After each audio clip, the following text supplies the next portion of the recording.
Welcome, everyone. Thank you for joining us. Tonight, we will meet our author, Ted Reinstein, who will talk about his new book, Before Brooklyn. My name is Helen Liu, and I'm the Programming and Partnerships Manager at Carey Library. Before we begin, I want to take a moment to thank the Carey Library Foundation. Their support enables us to bring programs like tonight's event to you. This program is being recorded and will be posted to the library's YouTube channel. There will be time for questions before the program ends. Now I'd like to introduce our speaker. Ted Reinstein has been a reporter for Chronicle, WCVB TV, Boston's award-winning and America's longest-running locally produced nightly news magazine since 1997. In addition, he has been a contributor for the station's Political Roundtable and sits on WCVB's editorial board. He lives just west of Boston with his wife and two daughters. He's also the author of New England Notebook, Globe 2013, and Wicked Pissed, Globe 2016. Please join me in welcoming Ted Reinstein. Thank you very much, Helen. Thank you. Thank you. Thank you all for coming out and joining me tonight. You know, I've gotten in the habit, I've been doing in-person events since last September, and I've gotten in the habit of making sure that I thank people twice when I come to in-person events now, because you know it's going to take a while for libraries to nudge people back to in-person events. Obviously, good reason, but they're getting there. Most of them have reopened and doing them again, but it's still going to take a little bit of nudging. As I always say, it's always going to be easier to stay at home in your jammies on the couch if you have a virtual event. But you folks are here. You're like the leading edge of people that are coming back to in-person events. So I thank you both for coming out to hear me personally, but also for being folks who are supporting in-person events again at public libraries, great public libraries like the Carey. So thank you. Thank you to the Carey Foundation, and I appreciate it. Anybody been at some of my earlier talks here, which now is what, 3 or 4 years ago, because we had that 2-year little blackout. Although I did a virtual event last year. But anyway, I appreciate you that you're here. As Helen said, I'm going to talk with you tonight about my most recent book, Before Brooklyn, which really, in many ways, not only talks about an important event in American history, but it points up, which is part of the reason I wanted to write it, it points up the ways in which we often don't grasp the fuller picture of a historical event. In this case, breaking baseball's color barrier. I always like to start with a question because it goes right to the whole notion that I'm talking about, which is what and how do we look at historical events in a larger context? So I'm happy to take a guess if anybody has a good guess. After Jackie Robinson broke the color barrier in 1947, who became the second African-American Major League ball player? Larry Doby. Larry Doby is a great guess. Anyone else? Orlando Cepeda came a little bit later, but the right era, and actually played for the Red Sox late in his career. So Cepeda, Baby Bull, they call him, is a very good guess. So is Larry Doby. Larry Doby is in the book, figures prominently. Wrong answer, but it's a bit of a trick question. No, it was a good guess. He was right in there. He's right in there. But yeah. What about the black pitcher for the Dodgers? Which one? I don't remember. Oh, Joe Black? Joe Black? Say yes. Joe Black? Say yes. The point is, it's a bit of a trick question. It's a bit of a trick question. How much of a trick question? Very much so. Because after Jackie Robinson broke the color barrier in 1947, the second black Major League Baseball player was Jackie Robinson. Know why? Jackie Robinson didn't integrate baseball. Jackie Robinson reintegrated baseball. That's a prime example that I'm talking about, how we don't fully appreciate. We think of Jackie Robinson as having broken the color barrier and integrated baseball. He did break the color barrier.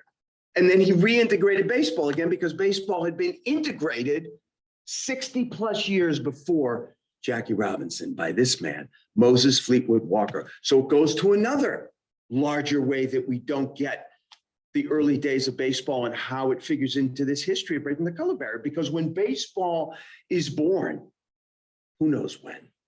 So I tell you one thing, it had nothing to do with Abner Doubleday, zero.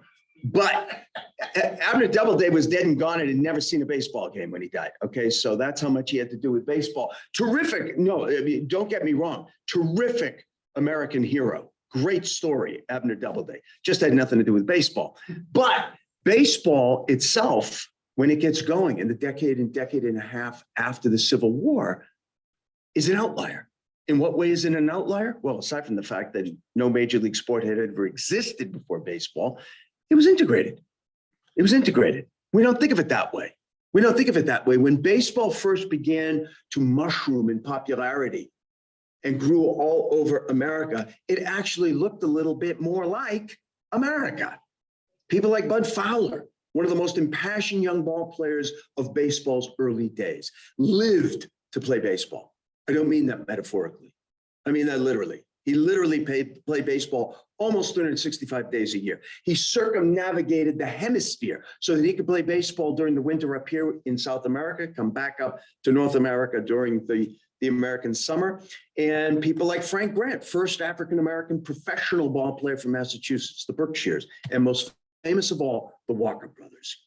Moses Fleetwood Walker sitting there in the end of the left side of the front middle row, and his younger brother, Weldy Walker, number 10 in the rear row. They were teammates briefly in 1881 for the Oberlin, Ohio college baseball team. And Moses Fleetwood Walker was a transformative player in more ways than one. First of all, he's going to become the first African-American to play Major League Baseball. That's transformative enough. But more importantly, and the reason why he was able to become the first Black Major League player, he was incredibly good. He was the first bona fide star Black ball player. He literally transformed an entire position, catcher. So this is the period of time when the term backstop is first used, right? Backstop. We think of a backstop today, you think of what? You think of a physical structure, right? Right? That you know, on a ball field, something concrete, metal, wood, what have you, netting, where, right? The home plate is beyond that. It separates it from the crowd. They don't get a ball in the face on a foul ball, etc. Not so in the early days. In the early days, there was no such thing as a physical backstop. Baseball was often played in fields, open meadows. So the backstop was coined to be the person who literally stopped the ball from rolling off the field. It was where you stuck, basically where you would stuck the worst person on the whole team. I'm sure more than one early catchers heard some variation on the same thing. Eddie, you got one job. That's it. Just keep the damn ball from rolling off the field and interrupting the game. It's all you got to do. You don't have to hit. You don't have to run. You don't have to do anything else, right? So big guys, that's where you'd stick them. Moses Fleetwood Walker completely changed all that. He was what we would call today a five-tool player, meaning he was really good at every facet of the game of baseball. He was fast. He was good on defense. He could catch. He could hit with power.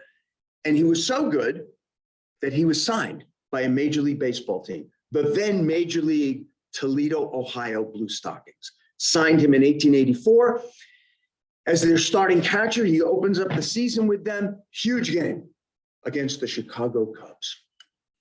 Chicago Cubs are the marquee team of the era. You think of the greatest Yankee teams of their history, the 30s, the 40s, the 50s. Basically, the Yankees were great teams from the 20s through the late 1960s. And it is when he breaks the season with the Blue Stockings, he's a transformative player. And it's also seen as something of a transformative moment for America. I said that this is the period of time when the term backstop is coined. It's also the period of time when the term national pastime is coined. And it's not coined just in a sports sense. In a sports sense, nothing like this has ever existed before. There's no major league anything else. And the major leagues themselves had just started in the half a decade before this, literally. There's no American League. There's only a National League at this point. But the national pastime is coined because baseball and its explosive growth, and by the way, it grows the fastest in the American South, which is literally rebuilding itself from the ground up after the Civil War. And national pastime is coined to describe this new phenomenon of a national sport that is helping to rebind a wounded nation. It is seen as a national salve. Baseball is seen as a balm that can help heal the wounds of a country that has literally torn itself in half in the decade earlier. So this is a wonderful moment.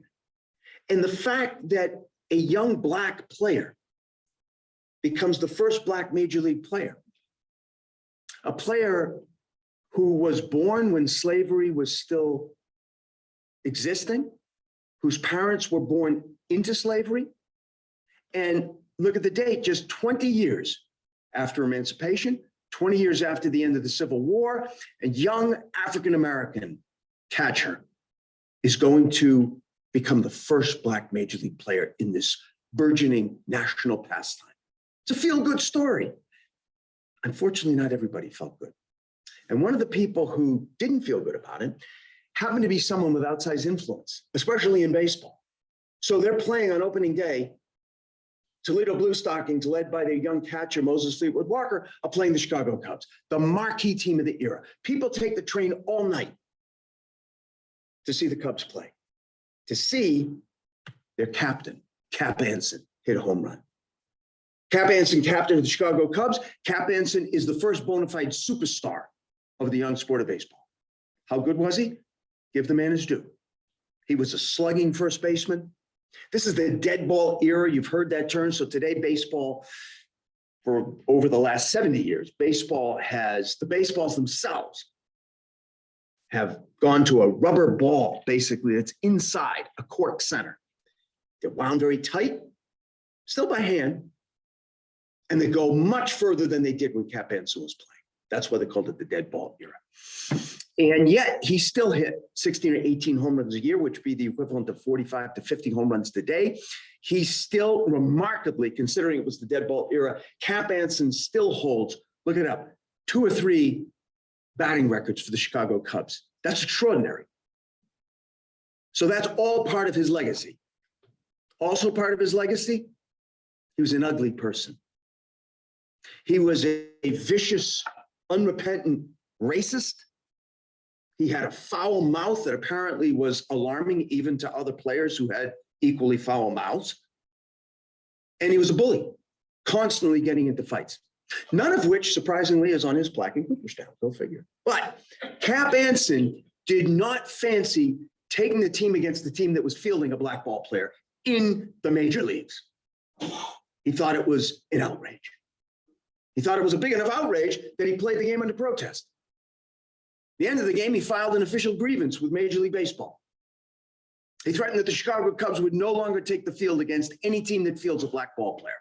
Well, you can imagine. Cubs are the marquee team. Anson's the marquee player. Major League Baseball owners have to take a threat like that pretty seriously.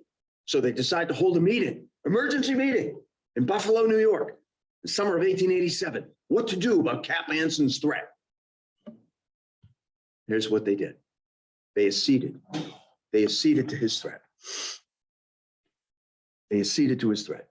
Money always seems to win, doesn't it? They took a vote which we will never know who voted how. No transcript has ever been found or released or discovered from that meeting, because I'm sure there was not one. This was what, we've always called gentleman's agreement. Look, you can have a gentleman's agreement or a gentlewoman's agreement with your niece or your nephew to sell your car to them for $50. That can be a gentleman's agreement. Not what this was. Most gentlemen's agreements are called that way, and they've usually been men entering into them because there's a smell factor, there's an ick factor, there's something about what they're agreeing to that they know is not something that is very popular or will make them look good. And that was the case with this. But it was done. It was done. It was voted and decided that black players would no longer be offered major or minor league contracts. Those who were playing under existing contracts like Walker were allowed to play them out, and that was it. No more. The color barrier was now a reality. You know, I mentioned Bud Fowler, and I said that he was really considered in many ways someone who lived to play baseball. He really was an extraordinary life. And now he was no longer able to do the one thing that seemed to give his life meaning, that he seemed to live for. He died of a blood disorder in Frankfurt, New York in 1913. He was only 55. His unmarked grave told not a word of a truly extraordinary life. For years since the color barrier began to spread in 1887, Fowler had relentlessly fought for a place in organized baseball. Along with all the other early Black professional players, he had continued to try and play in the shadow of the descending barrier as teams shed Black ball players and refused to sign more. Fowler had uncommon talent, there's no question. But often it seemed to folks that his most greatest skill was in just seeming to somehow doggedly outrun what everybody knew would be the inescapable end, as if he simply willed himself to persevere, to play, to compete, even excel in a game that, move about as he might, now seemed to expel him at shorter and shorter intervals. In Michigan in 1895, Bud Fowler was finally out of options. They all were. But Bud Fowler was literally the last Black ball player standing. My skin is against me, Fowler wrote in 1895. If I just hadn't been born quite so Black, who knows? I might have caught on as a Spaniard or something of that kind. My Black skin, it's so Black, it bars me. Now, as the 20th century unfolded, it barred them all. The color barrier was complete. It would take another 50 years of fierce Fowler-like will and determination to break through again. So now we're up to the 1890s, right? Color barrier 1887. Now we're into the decade of the 1890s, and the decade of the 1890s is when integrated baseball moves out and Jim Crow moves in to stay for a while. This is the period of Plessy versus Ferguson. I won't tax you to remember what was that? But Plessy versus Ferguson, if you don't recall, was you talk about a transformative Supreme Court decision. It was a decision that started out about transportation, trains in Alabama and Louisiana. And these two states had decreed that Blacks could not ride on a white carriage unless there was a separate conveyance for Black passengers. It went all the way to the Supreme Court. Supreme Court decided for the state of Alabama. This was the separate versus equal, right? Which was always half true. Always separate, was never equal. And what this did was it went way beyond transportation, because Plessy versus Ferguson ushered in essentially legal segregation, state-sanctioned segregation. And now it didn't matter whether you were riding on a train or whether it had to do with work or education or baseball, or what side of the room you lined up on to get a drink from a water fountain. Everything would be segregated now. So it's important to remember, it would seem like Blacks are suddenly shut out of organized baseball. Not true. Not true. They never stopped playing organized baseball. They never stopped playing professional baseball, making a living at it. They never stopped playing at a high level of play. What they couldn't do was get to what was considered the highest level of play, which was the major leagues. Now that they played barnstorming games, there were several attempts at forming a league, none of which gelled, as we'll see, until 1920. So all during this period, from the 1890s through 1920, it's a period of really Blacks forming these barnstorming teams, which are often really good. How good? Often good enough to beat major league teams. So major league teams during this era often play on off days against any barnstorming team they can find to make extra money. And it was not uncommon for Major League Baseball teams to play against these Black barnstorming teams and lose. In one celebrated weekend, I forget the year, 1910, 1911, but the Cincinnati Redlegs, as we know them today as the Reds, they played an entire weekend series against the Black barnstorming team, lost all 3 games. And their owner at that time decreed that the Reds would no longer play against any Black teams. So they played well, but it was cold comfort to play well as Rube Foster did. Rube Foster was really the first bona fide Black star pitcher fearsome presence on the mound, stood about 6'3", about 245 pounds. Must have been fearsome to stand in at bat against this guy, partly because he often had no idea where the ball was going. There were no batting helmets. But Foster was often told, in one celebrated game, Christy Mathewson, I'm sure you've heard the name, one of the most legendary baseball pitchers in history, played a barnstorming game against Rube Foster's Chicago Giants. And Foster lost 2-1. Mathewson, one of the greatest pitchers of all time, had 12 strikeouts. Rube Foster had 16. And after the game, Christy Mathewson came up to Rube Foster and he said, "Mr. Foster, I've got to hand it to you. You are one hell of a pitcher." And as he put it, quote, "It's a goddamn shame you're a Negro, Mr. Foster, because if you weren't, you could play for any major league team you wanted to." But he couldn't, could he? And he realized he'd never be able to. He retired in 1918, but Rube Foster was determined to do something about the frustration that he had his whole career, knowing he would never get, being constantly told, "You are the most thrilling, extraordinary violinist I've ever seen, but you're never going to play Carnegie Hall." That's what this amounted to. He was determined to do something for the young players that were coming up, who knows, might have a shot. But he knew for them to have a shot, they had to have an organized league.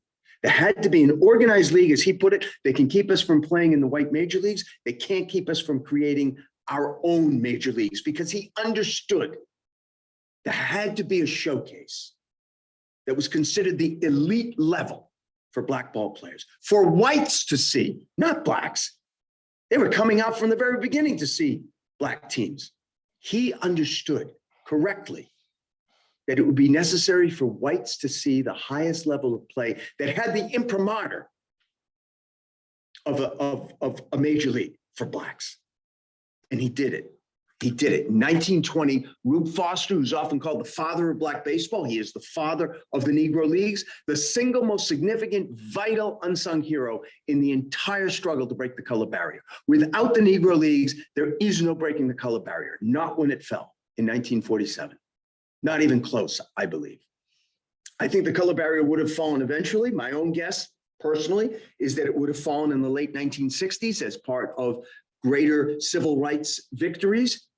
But it was because of the Negro Leagues and Rube Foster's creating them that they fell as early as they did. So there's Rube Foster sitting in the front row in Kansas City, Missouri, 1920, founding of the Negro Leagues. You're looking at the founding class of Negro League teams and their owners.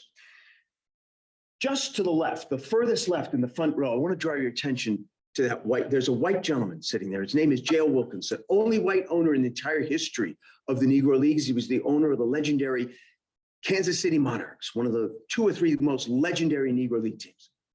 And I don't bring him up here as the only white owner, to describe him as some sort of racial peculiarity. I bring him up because we're talking about a story that will end with Jackie Robinson breaking the color barrier. And there is an uncanny, unbelievable straight line between this day, this man in 1920, 25 years, right down the line to Jackie Robinson breaking the color barrier.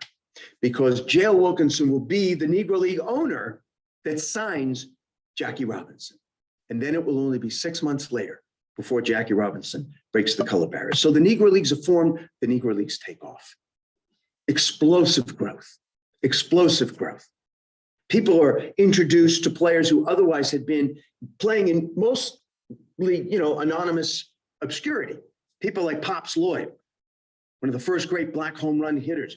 Judy Johnson, a decade or so later, Oscar Charleston, one of the greatest fielding players in baseball history, and James Cool Papa Bell.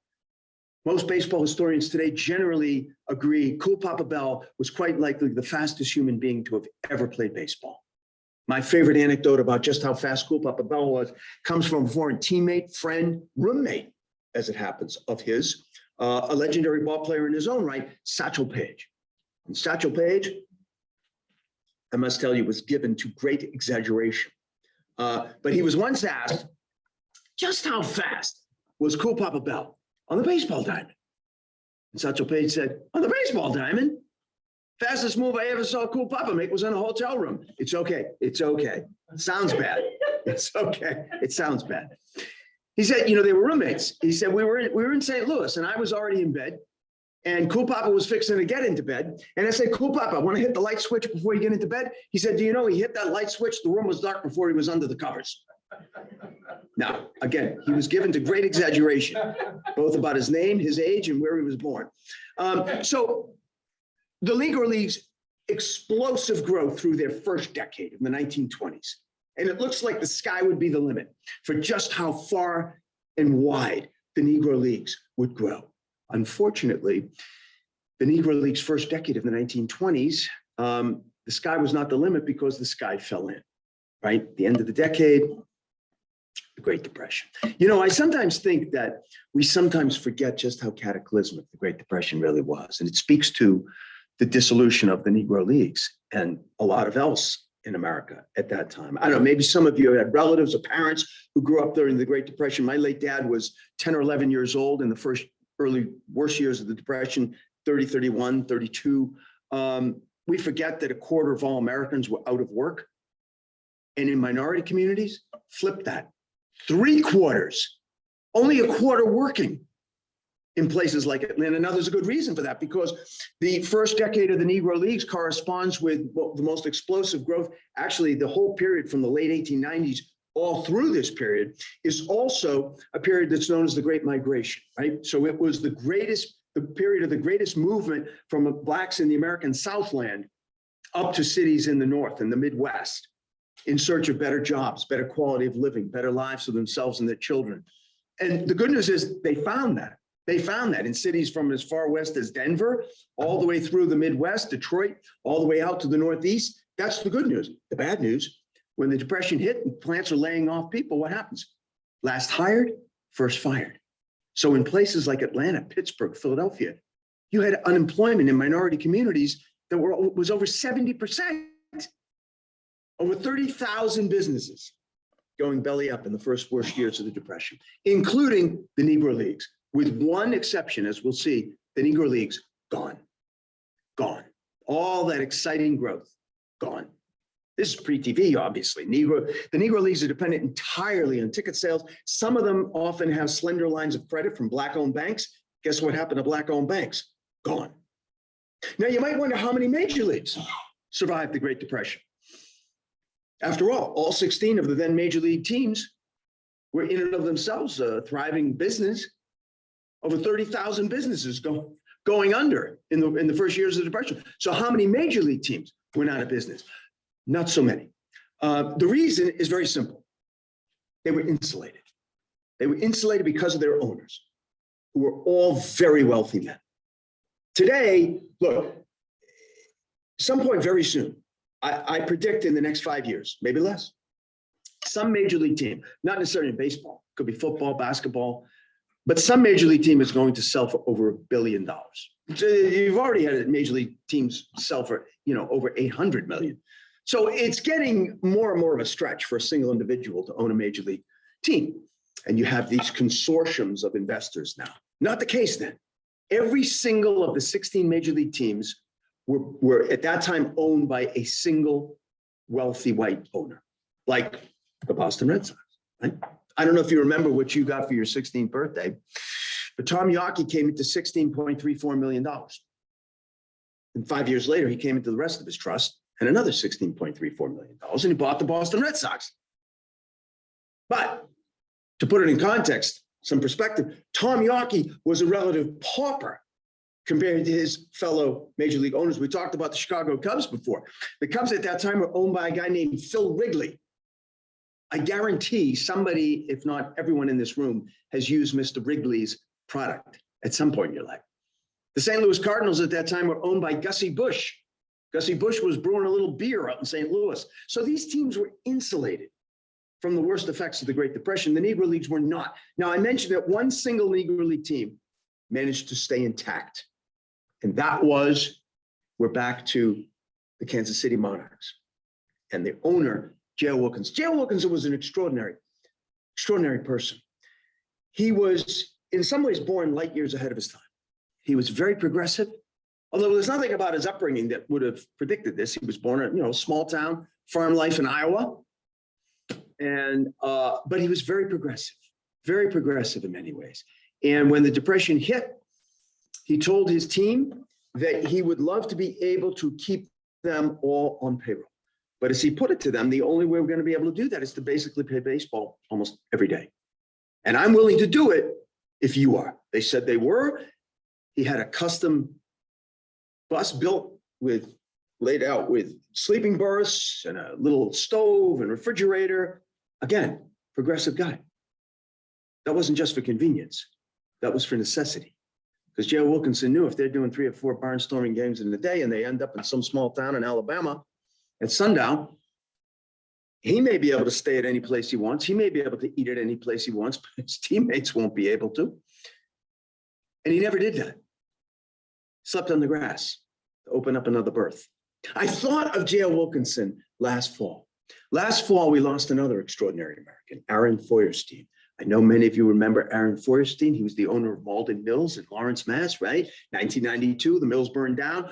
Aaron Feuerstein made headlines around the world because he refused to lay off his workers, kept everybody on payroll until the mills were able to reopen. I thought of J.O. Wilkinson when Aaron Feuerstein died last October, but he couldn't have done this indefinitely. This was not sustainable to be playing all year long. And unfortunately for him, he didn't have to, because the most improbable event in the entire struggle to break the color barrier happens in the early 1930s.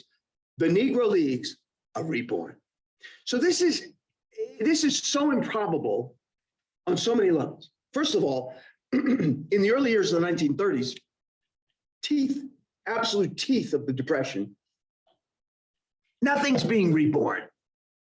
Reborn, things are dying left and right. Nothing's being reborn. Where's the confidence to invest in something? And it's where it was reborn. Pittsburgh, highest unemployment rate in the entire nation. So these are two things that are completely improbable about this event. And the other is, who was responsible for bringing back the Negro Leagues? It may look like these two guys have some things in common. They're both guys. They're both African-American. They're both in Pittsburgh. They both seem to like sports, or at least, well, yeah, you can't tell from the picture with Gus Greenlee and the cigar, but he did like sports, and he was a boxing promoter. Cumberland Posey Jr., the thing to remember about these two guys, as I tell you a little bit about their lives for a moment, though, is that while it looks like, oh, wow, these two guys collaborated to bring back the Negro Leagues, it was the single only thing in their entire lives they ever spoke face-to-face about, because they were arch enemies. Hated each other, arch enemies. But the only thing they ever cooperated on was the most important part of the whole story, right? Cumberland Posey Jr., son of a pioneering Black figure in Pittsburgh. His dad was a real pioneer. He was one of the first certified civil engineers in Pittsburgh, started 2 or 3 very successful businesses. I'm sure he'd hoped that his young son might follow him into the family business, but his young son, Cum Posey Jr., was a sports fanatic. Basketball, which was a relatively new sport then, and baseball. Baseball won out, and it turned out, it's good that it did, not just for bringing back the Negro Leagues, but it turned out he was a good basketball player too, don't get me wrong. In fact, because I'm in a giving mood this evening, I'm gonna give you the answer to one of the greatest trivia questions you could ever put to somebody. And if you put it to somebody, make sure you put some money on it, because nobody will get this. Nobody gets this. Cumberland Posey, I say he was also good at basketball. The only person who is in both the baseball and basketball halls of fame, Cumberland Posey Jr. You're welcome. So baseball won out. And it's really good that he did, because Cumberland Posey Jr. turned out not to be just a gifted sports promoter, baseball strategist, tactician, coach, manager, general manager, owner. More importantly than any of that, he turned out to be somebody who was really gifted at motivating and inspiring young Black athletes who needed some inspiring. And listen, everybody needed some inspiring in the depths of the Depression. And he did. And he was approached about saving a legendary Black baseball team in Pittsburgh the Homestead Grays. They were not as famous then as they are now. They were only known in Pittsburgh. And even in Pittsburgh, probably mostly in the Hill District, the black section. Today, they're legendary. They're legendary because of Composey Jr. And they're legendary because of a single season. His first year, coaching and managing the Homestead Grays. What did they do? They only had the single greatest season in baseball history. All baseball, anywhere, anytime, ever. Let me put 143 wins in perspective. Today in Major League Baseball, if you win 100 games in a season, 100, right? That's a great season. Very few teams do that. Maybe twice a decade on average. 100 games is considered amazing. He won 143. Baseball today plays 162 games. At that time, they only played 154. He won almost that many games. He won, let me put it another way. There are today 3 major league teams, and I won't name them because of how embarrassing this is, but there are 3 major league teams today in 2022 that have not cumulatively won 143 games in the last 3 years. That's the Homestead Grays. Now, his arch nemesis, Gus Greenlee, was determined to outdo him, and he almost did. Completely different story, Gus Greenlee. Hard scrabble youth, tough family, one of 6 brothers, goes off to fight in World War I. He's wounded at the Battle of Verdun in France. He's decorated, comes back to Pittsburgh, depths of the Depression, depths of Prohibition. You can't even get a drink to drown your sorrows. Cobbles together enough money to buy a rickety old car and figures, this is what I'll do to try to make a living, right? A one-man cab company. Okay, so he starts doing it. He's approached one day by a guy who says, hey, pal, I represent the Latrobe Brewing Company. Now, if you've ever had a Rolling Rock beer, that's the Latrobe Brewing Company. Now, at that time, nobody was brewing beer legally. And he said, pal, is this your car? And he said, yeah. He said, look, I'm fixing to offer you a job because the brewery is looking for somebody to drive our bootleg hooch around to a number of our speakeasies around the city. How would you like the job? And Gus Greenlee said, okay, first of all, last time I checked, that was illegal. And the guy said, you are so right. What's the most money you've ever made driving your cab here? And he said, I don't know, $8 or $9, maybe $10 on a hot one. I said, all right, I'll tell you what, come to work for us. Why don't you multiply that by 10 for the first week? We'll call it a trial week. If things work out, you multiply it by 20 the second week. We'll go from there. And Gus Greenlee looked at him and he said, when do I start? And he never looked back, and he never worked an honest job the rest of his life. Gus Greenlee was a crook with a capital C. You name it, if it had to do with gambling, he was doing it. Only 2 years later, he was off on his own. He was making, at one point, this is incredible. Gus Greenlee, at one point in the early 1930s, depths of the Depression, $20,000 a week. That would be like $15 million a week at the worst of the Depression. You name it, he was doing it. He was approached about starting a jazz club. So he started a jazz club, the Crawford Grill in the Hill District, black section of, by the way, it's a great story in its own. Google it sometime. It's a great story. It was a real mecca. It was a melting pot. Everybody felt welcome at the Crawford Grill. And you name the jazz great of the period. Ella, Basie, Ellington, Cab Calloway. They all played the Crawford Grill. So he's approached just like Composey was about saving a Pittsburgh baseball team. And you know, he liked the idea because the jazz club had already turned out to be a terrific way. I mean, maybe he liked jazz. What he really liked was he had a great way to launder his dirty money. So when they approached him on a baseball team, he said, ooh, yeah, baseball's fine, but I like that. That's another way to launder my dirty money. So he bought the baseball team and he renamed them for his grill, the jazz club. He renamed them the Pittsburgh Crawfords. And a year after his arch nemesis wins 143 games, Gus Greenlee's Pittsburgh Crawfords win almost 100 games. And he did it the same way that he achieved almost everything else in his life. He stole it.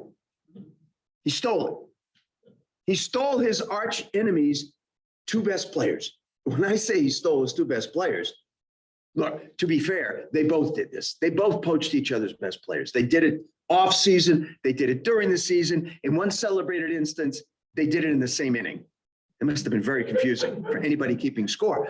But he stole his two best players. I want you to look at the back row, the center of the back row. There's one guy who's the tallest. Young, promising pitcher named Satchel Paige. And next to him is a promising young slugging catcher named Josh Gibson. There is no overstating how important Josh Gibson and Satchel Paige were to breaking the color barrier. You know, the book is called, Unsung Heroes Who Helped Break the Color Barrier.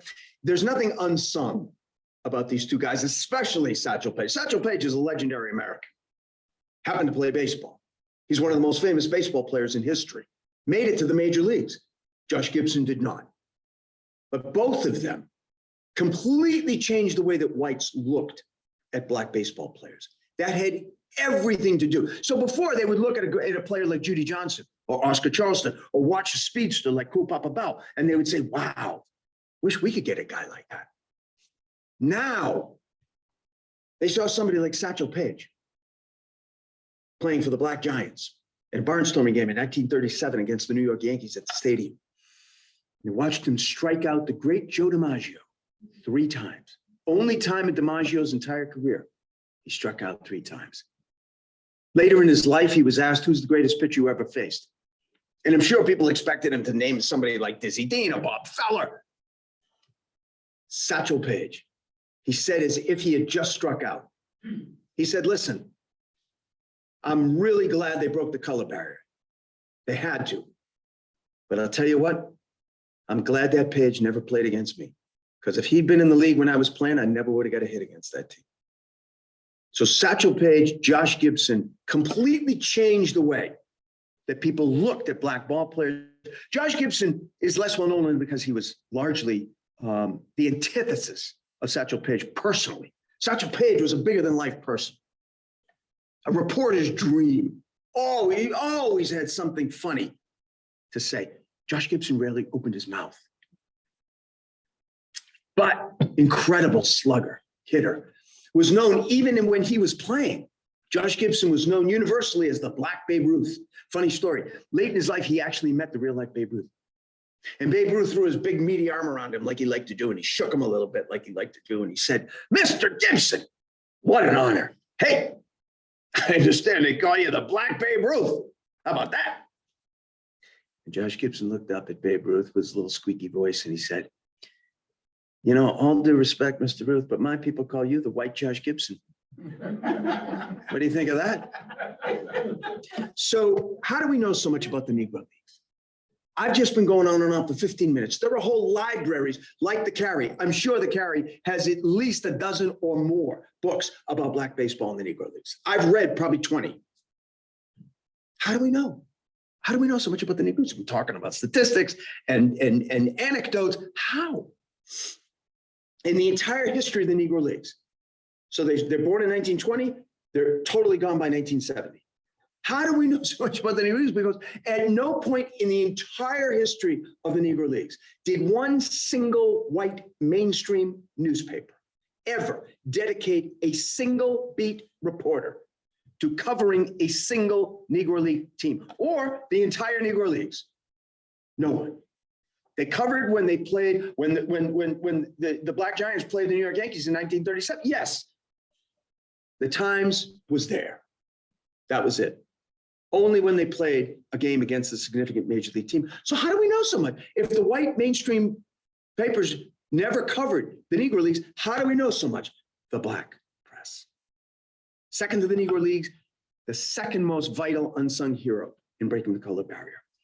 The black press was the if the Negro Leagues was the platform which allowed the best of black players to be showcased to white fans, the black press was the platform that whites began to understand black players as three-dimensional people. Not just stats. Not just stats. You know, they had pioneering publishers like Robert Levan, who was the founder and publisher of the Pittsburgh Courier, greatest black newspaper in American history, greatest distribution of any black paper in history, just slightly more so than the equally legendary Chicago Defender, Robert Sangstack Abbott's Defender. And they hired brilliant young sports writers like Wendell Smith and Sam Lacey. But part of what made them transformative journalists was they took a side. They took a side. They understood that they had a duty to cover a game, give the box score, report what happened in the game. But when they were covering a game like Satchel Paige ends up striking out Joe DiMaggio 3 times, they also felt a responsibility to point out, you may want to see Satchel Paige in pinstripes pitch for your New York Yankees. You could. Satchel would sign tomorrow. But you can't, because he's not allowed to play in the major leagues. And they constantly pointed it out. Was it an editorial position? Sure. And it was charged to them by their publishers that you are an ally, whether you like it or not, in this struggle. And they introduced these players as three-dimensional people. As I mentioned, Wendell Smith writing about Josh Gibson. People thought of Josh Gibson as the Sphinx with a bat. Guy never talks. Doesn't say a word. Doesn't say a word. When Wendell Smith wrote a 3-part series in the mid-1930s about Josh Gibson and introduced to people what his life was like, the fact that it seemed that anything and anyone he had ever loved had died, starting with his wife in childbirth, people began to understand it. Oh, maybe that's why Guy never talks that much. And they were able to begin to appreciate these black ball players as three-dimensional people. This had huge ramifications for breaking the color barrier later on. But the second rhetorical question that I'll answer, we're talking about whites being able to read about players like Josh Gibson all over America, and you could. You could pick up the Pittsburgh Courier in Spokane, Washington, Miami, Bangor, Fort Worth, Phoenix. How? These were hand-to-mouth operations. As good as they were terrific newspapers, but they were hand-to-mouth operations. They had no white advertising. They had only black advertising, black-owned businesses. That's limited, whatever city you're in. So it's all they could do to make deadline 5 nights a week and get their papers out. They don't even have to get it out all over the city. They only have to get it out within the black neighborhood. Nobody's reading the Courier in the Tony parts of Pittsburgh. How? So how did they get their papers all over the country? That's a hell of a distribution. The single most improbable ally in the entire story. This was the most fascinating revelation to me personally. I knew who some of these other people were before I started researching and writing the book. I had no idea that the Pullman porters, the face of overnight train travel in the golden age of rail, 20s, 30s, 40s, were crucial allies in breaking the color barrier in baseball. How? What the hell do these guys have to do with baseball? These guys were working on average 16 to 20 hours a day on the trains. What time did they have to be involved with baseball? Well, they were able to work it into their work on the train, because those early black publishers, Van, Abbott, they were also ingeniously creative promoters. And you know, when you own a newspaper, it's all about increasing your distribution, right? And they realized that the Pullman porters were black and they traveled all over the country. Unlike any other blacks of that period, and most whites of that period, people weren't traveling all over the country in the 1930s. And they realized that they could somehow be taken into the cause by way of distributing the papers. What effect that could have, you know? And they managed to do it. They didn't need every Pullman porter. They only needed 1 or 2 on a run. You know, run west to Denver on the Zephyr, or run, you know, west to Chicago on the 20th Century Limited. They on a run down the East Coast which is how it would work. So let's say you have a train that's going to be leaving Boston, South Station. It's going to make a run down the eastern seaboard all the way to Miami. So the Pullman porters were also responsible for provisioning the train, right? They worked the kitchens. So let's say that they had a deal with a black bakery in Boston, Forest Hill, Mattapan, Roxbury, what have you. Well, the little bakery truck would roll right up on the tracks at South Station. And in the back of the bakery truck, there would be these 5-foot high wicker baskets filled with bread. Underneath the bread, bundles of newspapers, the black newspapers from Boston, Boston Reporter, the Boston Guardian, Boston Chronicle. Train takes off, pulls into Penn Station, New York at first stop. They offload the black newspapers from Boston. They unload the Amsterdam News from New York City. Same thing happens in Baltimore. Same thing happens in Philly. Same thing happens all the way down to Miami. Same thing is happening in every direction across the country. So that by 1939, you could have the extraordinary situation where a visiting executive for the New York Times, right? He's on vacation in LA and he's looking for the New York Times. Can't find one. He's going to all these newsstands. He thought it might have come in overnight on a train. Where the hell's the Times? And what does he find? The Pittsburgh Courier. And he cables back to New York and he says, what the hell is the Pittsburgh Courier doing here? I can't find the Times. It was because of the Pullman porters. So now we're up to 1940, which means we are less than 10 minutes and only 5 years away from the end of this talk, which, spoiler alert, ends with breaking the color barrier. So how's that going to happen? Because in 1940, Major League Baseball was no closer to dropping the color barrier than it had been in 1930, 1920, 1910, 1900. So what happens? What happens is the decade of the 1930s ends with another worldwide cataclysm, just like the 1920s ended with the Great Depression, which is what? World War II. And in New York, another incredibly improbable ally. In some ways, just as improbable as the Pullman porters, because Lester Rodney was nobody's profile of an ally in breaking the color barrier. He would have loved to break the color barrier. Very, very moral guy. Loved baseball, hated the color barrier. But first of all, New York was not a focus point of the drive to break the color barrier. Before that time, it had been mostly Pittsburgh, Chicago. He was white. He was Jewish. He was a communist. Hey, nobody's perfect, okay? He would have written for anybody. He was a great writer. He would have written for anybody, but in the late 1930s, the American Communist Party's newspaper, the Daily Worker, starts a sports section. So they needed a sports editor, and Lester Rodney got the job. And he becomes the first writer to put breaking the color barrier, the argument to break the color barrier, in the context of the coming war. First one to do that. He begins pointing out to his readers, no matter what story he was writing, that America is going to war. This is 1939, 1940. America, he says, is going to war. Blacks as well as whites will be going off to fight. And quite likely, sadly, blacks as well as whites will come home in boxes. And those who do come home, who are black, and who have just been asked to give their lives, if necessary, to defend their country, will come home to a country where they are still second-class citizens, where they still can't sit where they want on a bus and they still can't play Major League Baseball. And this begins to be the undoing of the color barrier.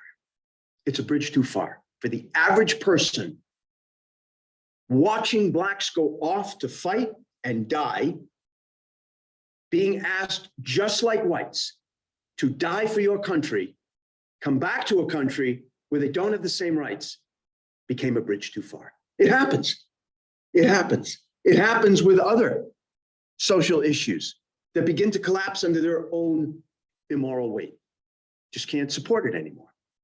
Took a long time for the color barrier.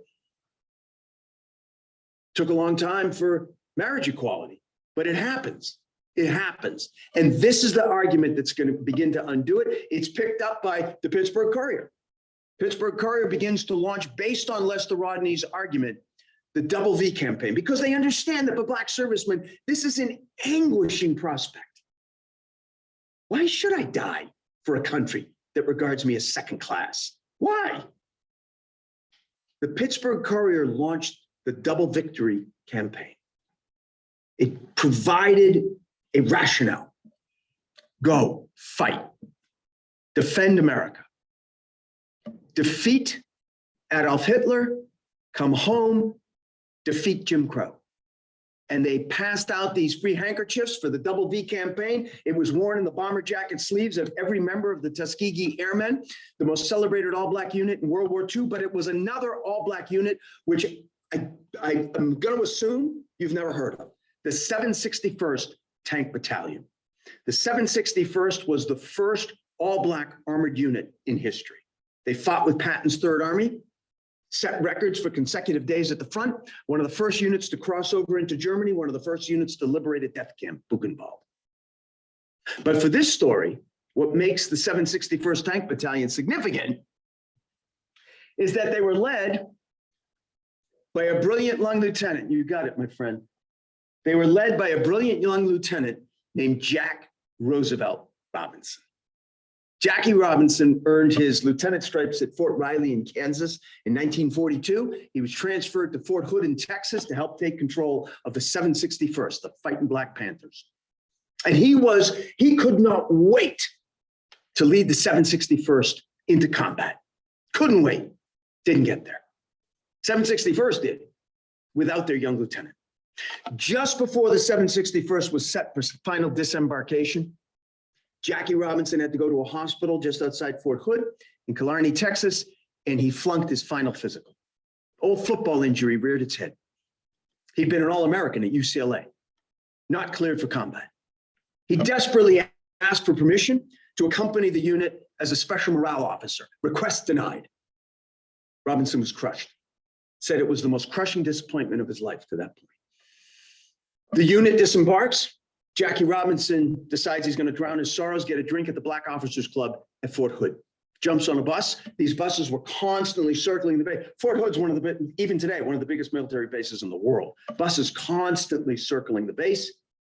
So he jumps on a bus, takes a seat, front row, directly behind the driver. Now you can imagine as these buses filled up, Black passengers were expected to file to the back of the bus. Even Black passengers who were in uniform, and had a missing leg from combat were expected to shovel to the back of the bus. But Jackie Robinson never moved. Bus begins to fill up. Driver tells him to move to the back of the bus. He says, I'm not moving. Now, Jackie Robinson knew something that the driver undoubtedly did not know. Might not have made any difference. But Jackie Robinson knew that 48 hours earlier, President Roosevelt had signed an executive order prohibiting segregation on military transports within domestic American military bases. So Jackie Robinson knew that he was okay to sit wherever he wanted. Bus driver didn't know, may not have cared. Bus fills up, Robinson doesn't move. Bus driver pulls over in front of a sentry post. Two MPs come on the bus, handcuff Jackie Robinson, lead him off the bus. He's arrested, court-martialed, insubordination. How many of you know that Jackie Robinson was once court-martialed? You know, yeah, and you know. There's a good reason most people don't know. There's a good reason. Because if Jackie Robinson had ended up being court-martialed, dishonorably discharged from the US Army, you would never have heard of his name. None of us would have. Jackie Robinson would be a footnote in history. You'd have to search for some reason to find out the name Jackie Robinson. Because Branch Rickey never would have been able to sign with a dishonorable discharge. But the good news is he beat the court-martial. He beat the court-martial. So by 1944, he needed a job again. He's about to trade his Army uniform for a baseball uniform because he writes a letter to our friend J.L. Wilkinson, owner of the Monarchs in Kansas City. And he says, Mr. Wilkinson, I understand some of your players have not yet returned from Europe in theater. And I'm wondering if I could get a tryout for the Monarchs. And J.L. Wilkinson wrote him back. He said, Jackie Robinson, you're not trying out for me. You got a job. Get yourself to spring training here in Houston. You're hired. And he did. And he did. In 1945, he found himself breaking camp with the Monarchs, and the final battle to break the color barrier is about to begin. The duration of the color barrier can now be measured in months. And the final battle is about to be fought 30 minutes from here in Boston. So I don't know how many of you know, these two budding baseball historians may know, you guys might know. I'm going to assume most people don't know that less than 3 weeks from the time that photograph is taken of Jackie Robinson taking the field on opening day with the Monarchs, he will be standing on the field at Fenway Park trying out for the Boston Red Sox. Because in Boston, at the time Jackie Robinson is posing for that picture, Izzy Muchnick is trying desperately to find some way, for Jackie Robinson to try out for the Red Sox. He doesn't know Jackie Robinson. He's trying to find a way for some black ball players to have a tryout because he has been influenced by Lester Rodney's argument for breaking the color barrier. It's insupportable. He was a very ethical person. Second Jewish Boston City Council, would become the first chairman of the Boston School Committee. Izzy Muchnick, brilliant young lawyer, Harvard Law School, could have worked for any of what they used to call the white shoe Boston law firms he wanted, but he wouldn't change his name. Was considered a little bit too ethnic by Palmer and Dodge or Hale and Peabody or whatever. But he really did. He was an Orthodox Jew in many ways. He lived by something that in Judaism is called tikkun olam. Tikkun olam translates from the Hebrew literally as repair the world. And Jews are called upon to perform tikkun olam throughout their lives. It can be something small, like offering a kind word to someone who needs it at a moment they need it. That's tikkun olam. Admittedly, Izzy Muchnick had his eye on something much bigger. He wanted to break the color barrier, or at least he wanted to do something toward breaking the color barrier. But how? He wanted to find some point of leverage that he could have with the Boston Red Sox. It wasn't enough to simply beseech the Red Sox to please try out black ball players, or he would do that. He was a lawyer. He knew he needed leverage, and then he found it. He found it almost by accident. I go into details in the book, but he found it almost by accident. You remember the old blue laws? Well, there was one that still existed in 1945 that stipulated that you could not play Major League Baseball in Boston on a Sunday in 1945 without the unanimous vote of the Boston City Council. Izzy Muchnick rubbed his eyes late one night reading this in the bylaws, and he just looked up, right? You can see the moment where okay, wait a minute. I sit on the city council. All I have to do is withhold my vote, and I got real juice. And he fired off a letter to the brain trust of the Boston Red Sox, their jockey, Joe Cronin on the far right, the manager, tall guy standing next to Joe Cronin, Eddie Collins, general manager of the Red Sox, himself a former Hall of Famer. And in the letter, Izzy Muchnick implored Eddie Collins to consider trying out some qualified black ball players in light of the fact that, as he put it, I'm sure you agree, Mr. Collins, it is high past time to show this basic respect for black ball players, many of whom have risked their lives to defend this country. And Eddie Collins, who was a very charming, kind of loquacious Southern guy, he wrote a letter back and he said, my esteemed Councilor Muchnick, almost verbatim, what he said was, it may interest you to know, in my entire tenure with the Boston Red Sox, we have not had a single colored ball player approach us for employment. I can only conclude there isn't any interest. Yours truly, well, Izzy Muchnick was a tough guy, played goal for Harvard, hockey, no mask. He knew when he was getting a load of you know what. So he waited a little bit, and he waited a little bit, and he waited until the week before that vote.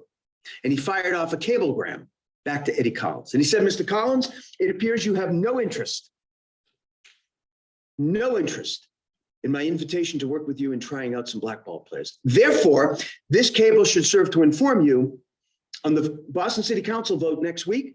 I will be withholding my vote to allow the Red Sox to play baseball on Sunday.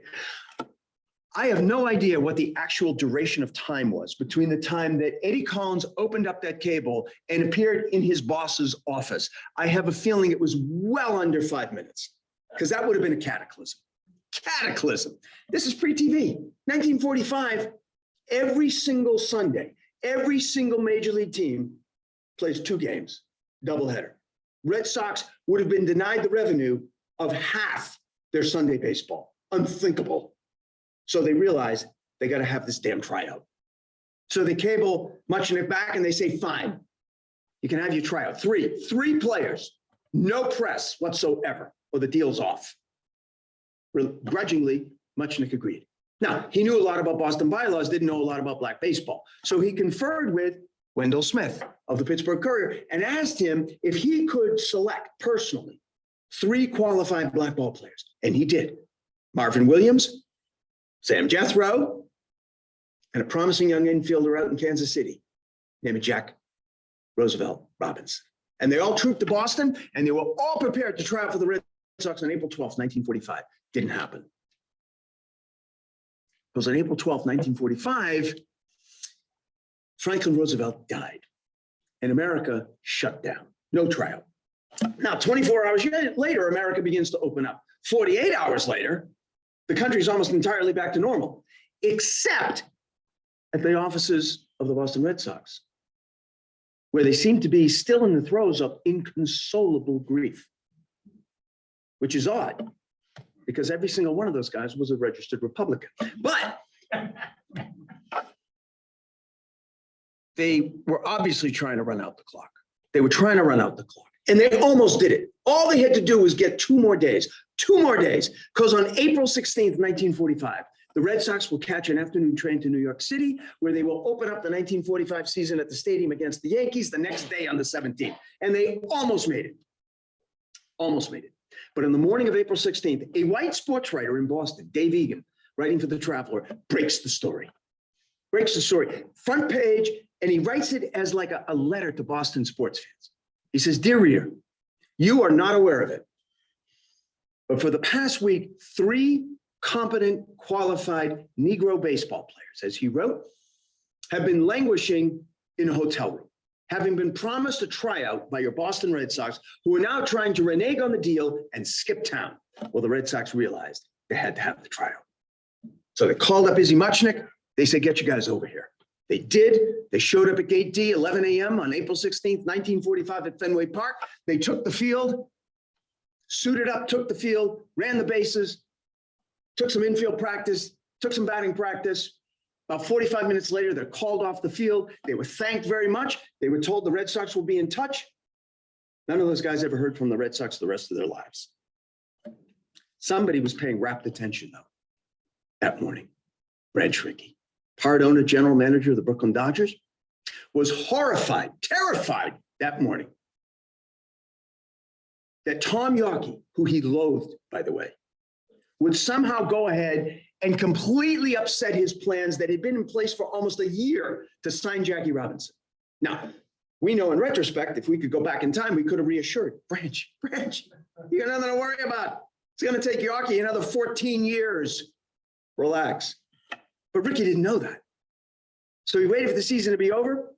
6 months later, end of the 1945 Negro League season, Jackie Robinson is in the offices of the Brooklyn Dodgers on Montague Street in Brooklyn, signing a contract for their top minor league team, the Montreal Royals. And then just 2 years later, almost to the day of the sham tryout in Boston, he takes the field wearing number 42 as he strode out to his position at first base amid the din of cheering fans, of broadcasters announcing history, and of exploding flashbulbs capturing it. You should know there were also 2 inaudible sounds at Ebbets Field that day. The sound of a wall falling and the sound of a cheering that could not be heard with the ear, only with the heart. It rose from those not present physically, but spiritually, those who could not be seen, but were there just the same. Moses Fleetwood Walker didn't live to see it. And by the time he died, broken, bitter, alcoholic, buried in debt, He couldn't even imagine it, but he was there. Bud Fowler tried his entire life to outrun the shadow of the barrier that was falling. He played everywhere he could. He literally crisscrossed the continent, just trying to play baseball as long as he could. Now, he was in Brooklyn, even as they worked their regular shifts that historic day. Some of them rolling along the rails less than a mile from Ebbets Field, the Pullman porters, who had seen to it that those stories of journalists like Wendell Smith and Sam Lacey reached readers all over America. They were there. The Negro Leaguers, past and present. Those who had come too early, and those who were young enough to imagine that they now might walk through the wall too. They were there. And the African-American veterans of the war just ended, and those who had given their lives in it, they were there. On this momentous day, a ball game was played before a crowd both present and cheering, and another crowd silent and unseen. They watched a game and they watched a terrible wrong being finally righted. To be sure, even as a black ball player bounded onto an otherwise all-white field, racism was still alive and well in Brooklyn and clear on across America. So many other barriers remained in place. Many still are. But on this day, some of the hurt and the humiliation was salved. On this day, hope and faith that had long seemed to run out were finally redeemed. On this day, the long arc of the moral universe seemed to bend improbably toward Brooklyn, touching down on the grass and dirt of a creaky old ballpark where the familiar white lines would no longer bar a black ball player. And in the bottom of the seventh inning, when Jackie Robinson laid down a perfect bunt and raced toward first base, he was not alone. That invisible crowd was suddenly right there, running right alongside, willing him on. And as Robinson sprinted safely onto second base and caught his breath, they exhaled with him. After all, it had been a long, uncertain journey, and they'd helped him get there every step of the way. The next Dodger batter doubled. Jackie Robinson rounded third, and he was home. Thank you.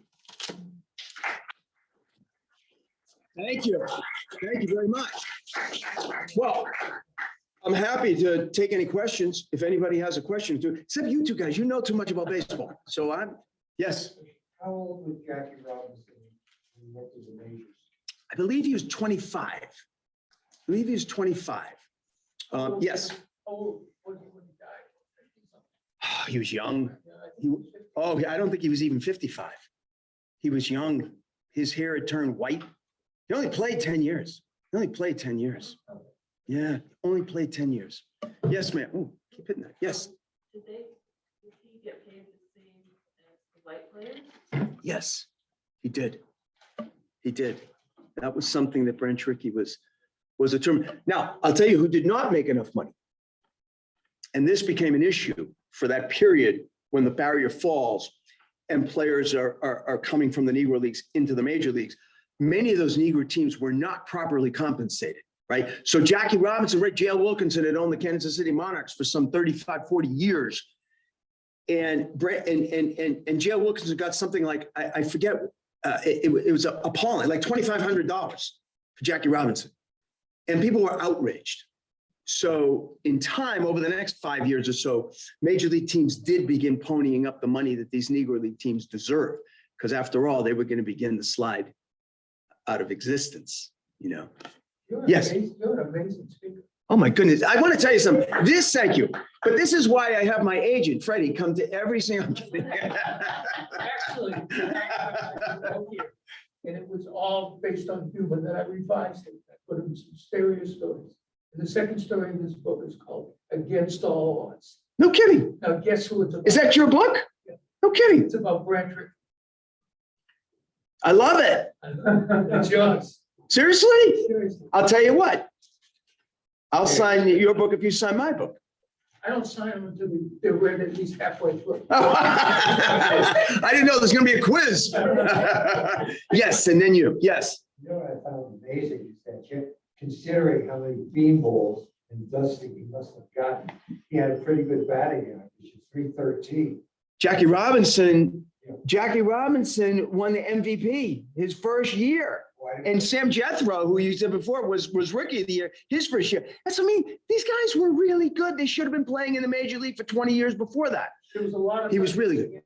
In Montreal too, the manager. There was. There was. But what. However, you know, it's, you know, you know, it's, you say it's a wonder that he played as well as he played, undergoing all that. It's a wonder he didn't have a nervous breakdown. Never mind excelling at that level. I do You know? stories, and I ask people before I begin, how many people have ever heard of Brand Tricky? If there were 40 people there, maybe 3 minutes go on. Nobody knows Brand Tricky. Not The anymore. guy changed America. He did. More he than did. anybody, more than any president, more than any leader. It's true. He did. He did. He did. You know, it was extraordinary. It was, yeah, yeah. Let me take your question before I opine. No, it's just a comment that I read that Branch Rickey was looking to put a black player back in 1943. That's when he had his first thought. Right. And he needed someone who had dignity, who wouldn't fight back, Right. and who would just. He understood that that would be crucial. Yeah. Right. He understood that would be crucial. Listen, Branch Rickey, as I'm sure you know, my friend, but Branch Rickey would talk his whole life. And certainly when he signed Jackie Robinson, that was the point at which, you know, America at large, you know, became familiar with the story that he often told, which is that there was a young catcher. Branch Rickey started his baseball career as the baseball manager for his college baseball team. And they had a black catcher on his college baseball team. And Branch Rickey would often tell the story of going, they played Notre Dame. So they're in South Bend, Indiana.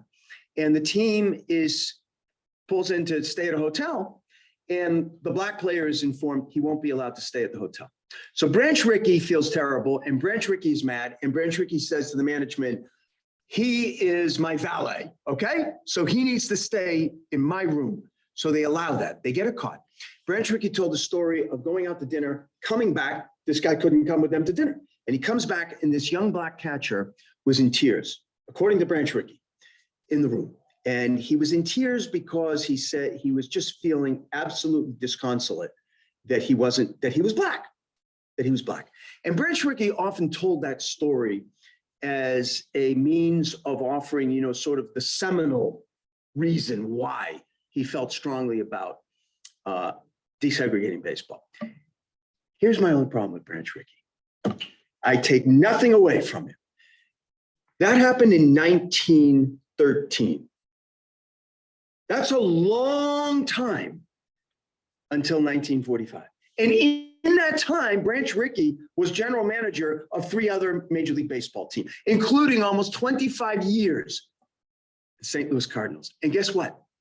Even if he thought about it, he knew that St. Louis, which was a southern town, was never going to go for a black ball player. When he got to Brooklyn, he did realize this is a lot more friendlier environment to consider now integrating baseball. So I take nothing away from Branch Rickey, but you know, he had 50 years to act on that.